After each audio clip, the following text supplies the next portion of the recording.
Hey everyone, Nicole here, and welcome back to the show. Today we're talking about what it is that you need to do inside of your agency to make sure that it actually grows in 2023.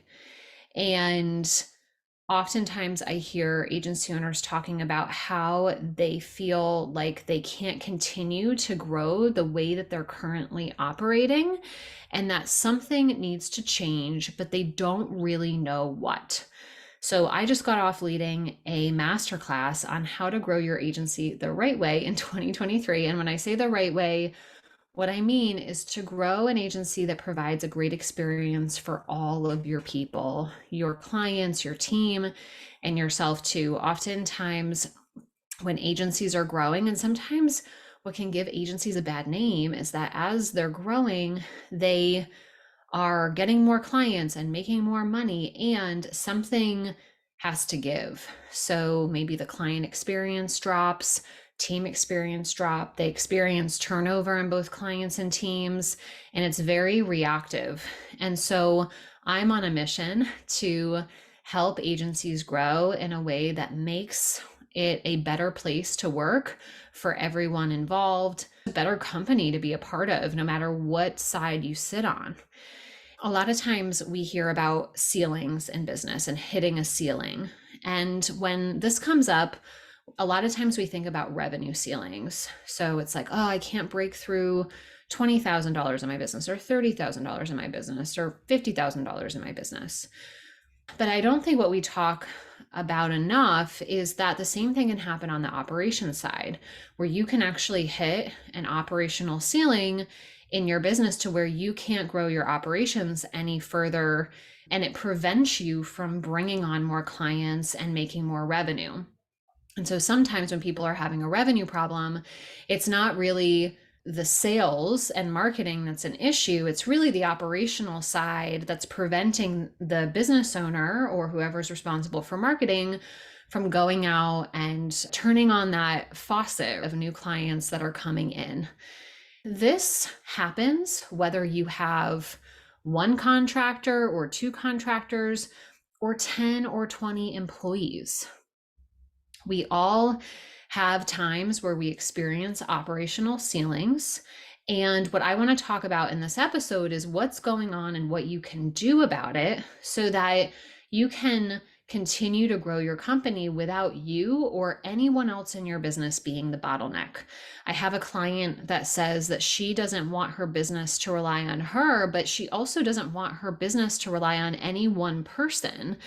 Because when we have a business that relies on individual people, what happens if they want to leave? What happens when they leave? It is very likely that if you have a company for 5, 10, 20 years, you're not going to be working with the same people. It just doesn't work like that anymore, typically. So, what are some signs that you're hitting this operational ceiling? It could be that your finances aren't working. You can't quite figure out how to continue to grow while continuing to hire the team that's needed to serve your clients while still paying yourself. It could be that you have a team and right now you are spending a ton of time answering questions or a ton of time trying to get people up to speed, a ton of time hiring and just managing that it doesn't allow you to do your role and responsibility at your company as the CEO. It could be that maybe you've delegated client work. Maybe you've delegated client work and management, yet you still can't leave. You still feel uncomfortable leaving for a few days or a week or a few weeks because you're afraid that things are just going to fall through the cracks.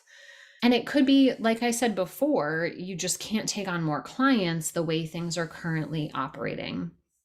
So the real reason why you can't grow your agency right now is because your operations aren't matching your level of business. And not just your level of business right now, but where you are going to be growing to in the next 6 to 12 months. And so what is needed is for you to revamp your operations to be able to grow to the level of business that you desire in 2023.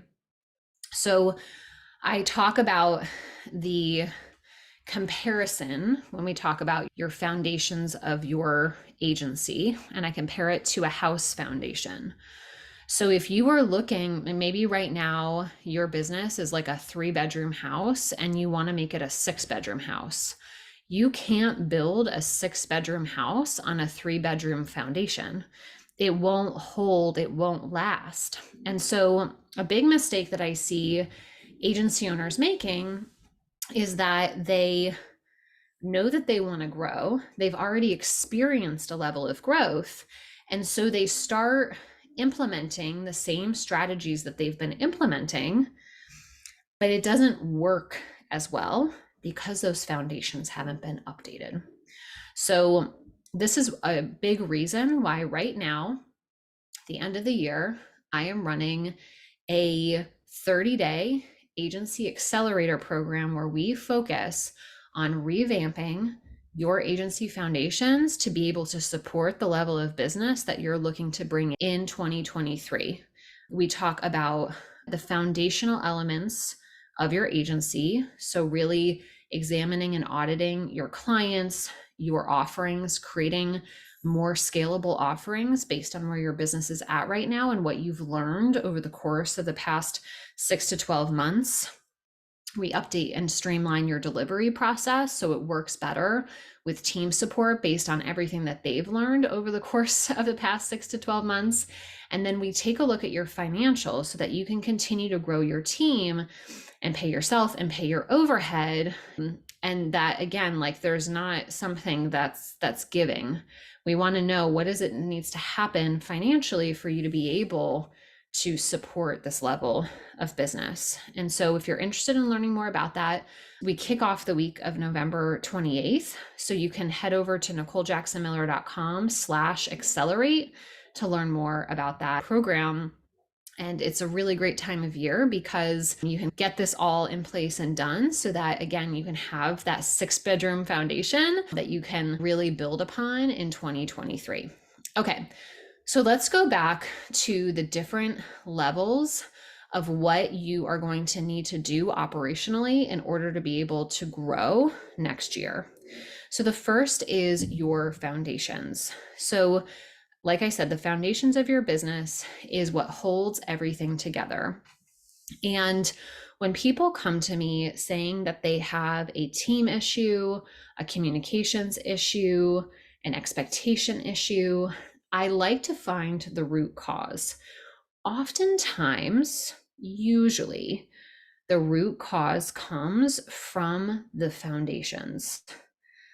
So the problem is that a lot of times people address the symptoms. So if they have a team member that's not working out, they fire the team member and hire someone new. And while, of course, there may be a time where you have everything set up and the team member just isn't a good fit, and yes, you need to release them and you need to release them in a timely manner, it will happen. However, if there are issues that you need to address as a company to address the root cause of some of those problems, you want to do that first, because maybe that team member is great and skilled and a great values match for your company, but they don't have the systems and structure to be able to be successful at your organization. Or let's say you fire this person and then you bring on someone else and they have the same exact issues, right? Think about how much time and money that is wasting in your business. If you have ever hired anyone, you know the amount of effort that goes into that team member. And we put that effort in knowing that we're going to get a return, right? That we will be removed from client work so that we are able to focus on other activities inside of the business, whether it's updating other operational aspects or focusing on sales and marketing. There's other things that you need to be doing as a CEO, which is why we invest in team to deliver client work. So if you're putting in all of that time and energy, and yet you have more of a foundational issue, that is going to waste thousands of dollars. and hours of time, which is time is worth money as well. So this is why doing these operational audits are so important, which is why the foundations are so important. So the first thing that I have people look at when they look at auditing their operations is the very base level, the foundations. I have them audit their clients. I want to make sure that they are working with ideal clients because that impacts everything else. And if you're at the level where you have team members, I highly recommend having your team members rate and review their clients every 3 to 6 months so that you have that feedback, especially if you're not working with those clients directly. It's helpful to have team feedback. And then updating your client so that as you are growing your business, you are not only only accepting new clients to work with, but you're also building your scalable offers and your streamlined delivery process based on ideal clients, not non-ideal clients. This is a big problem. I see a lot of business owners say, oh, well, this client wanted this thing and that thing and this thing. And my first question, is this an ideal client for you right now? And not just you, for your team. Big difference. So when you first started your business, if you were the only one delivering services, you may have found that you worked really well with certain types of clients in certain types of packages. Maybe they were a little bit more customized, but as you grow a team, those things need to change and shift. Okay. And then lastly, the finances, to be able to know that as you're growing, that the revenue that your company is generating is able to pay your direct expenses, to pay team for client work, to pay your overhead, and to pay yourself too. And as you grow, you may start adding in leadership team, department heads, and that's typically overhead expenses. And we want to see, where are you financially and what goals do you need to hit in order to be able to bring in this level of support? There's lots of different strategies for that, but that's kind of the basics. The next area that you focus on and want to audit is your team. So how is your team performing? Out of the things that you have already delegated, are they being done well? Are they being done on time? Is it the level of quality that you expect? And is your team set up to take full ownership over their areas? The next thing we want to look at is, as long as that's set up well and being done correctly, then we want to see what else needs to come off of your plate.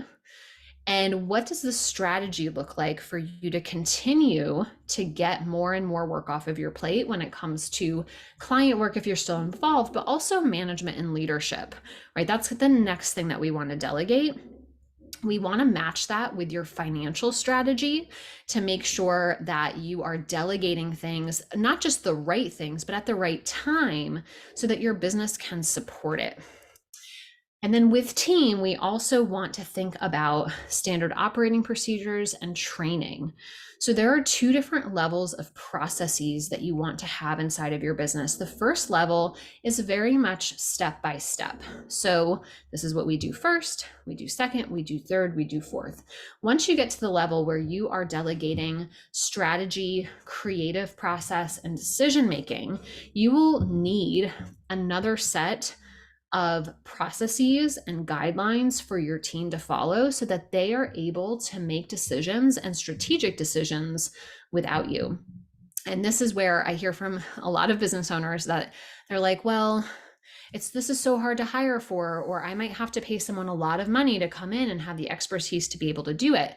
And while yes, we want to make sure that you're hiring in the right person with the right expertise level, we also want to make sure that you are setting them up with the guides that they need to be able to act on behalf of your company and to be able to deliver in the way that you promise your clients that you deliver. And this is something that, regardless of the level of expertise of the person, you still have to be able to provide these guidelines for them. So that's almost like level 2 of creating these processes and procedures. So the next phase, and the last one I'm going to talk about today is the management. So taking a look at your communication strategies, how and when you're communicating with your team to make sure everyone's on the same page. If you have a leadership team or managers, taking a look at when you're connecting with those leaders and then also when they're connecting with their teams. Documenting roles and responsibilities as you grow and as you look towards what you might be changing in 2023, seeing, are the roles that we have in our business right now, the roles and responsibilities, working for us not only right now, but where we plan to be in 6 months?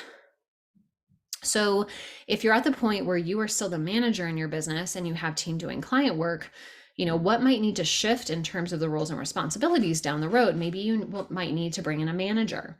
You may start with a hybrid position where perhaps you have someone on your team that's doing some of the client work that also has experience with management, experience with your company, has expressed interest. Maybe they move up to a manager level, but it's important that you have very clear roles and responsibilities for what that entails so that they have that direction, even though they already know what it's like to work at your business. Or maybe it's hiring in someone totally new. Taking a look at, based on where we want to go, what do the roles and responsibilities look like and what needs to shift?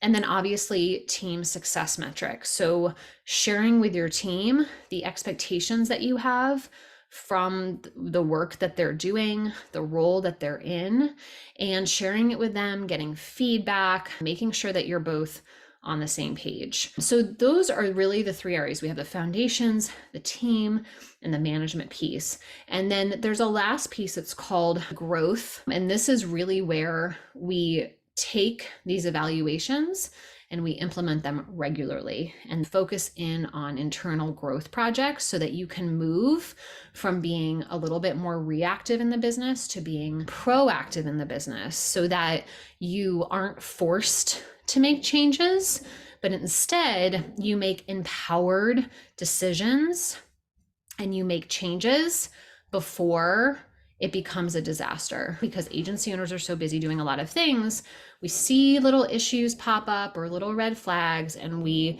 just kind of cover our eyes and keep looking down and keep moving forward. And then eventually a disaster forces you to change. We need to flip this.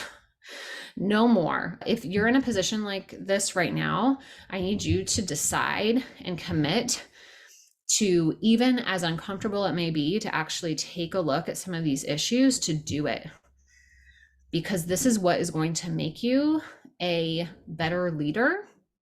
It's going to allow your business to actually be able to grow throughout the next few years. If we ignore problems, they're just going to get worse.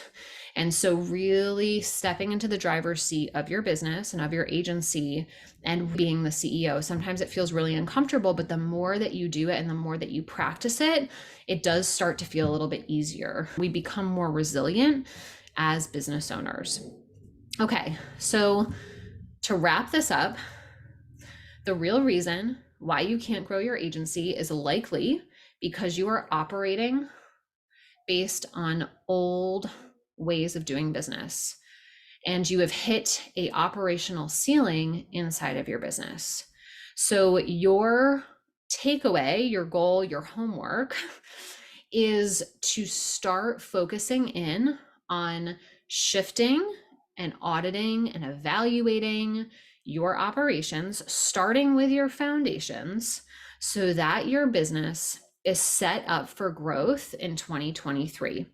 And if you want to do this with me live, we have an awesome opportunity happening in just a few weeks where we can get together and really revamp your foundation so that you can build the agency that you want to build, and your foundation will hold it. There will be a solid foundation in place so that you can continue to grow your agency. If you're interested in learning more about that, you can head over to NicoleJacksonMiller.com/accelerator, and I will see you next time.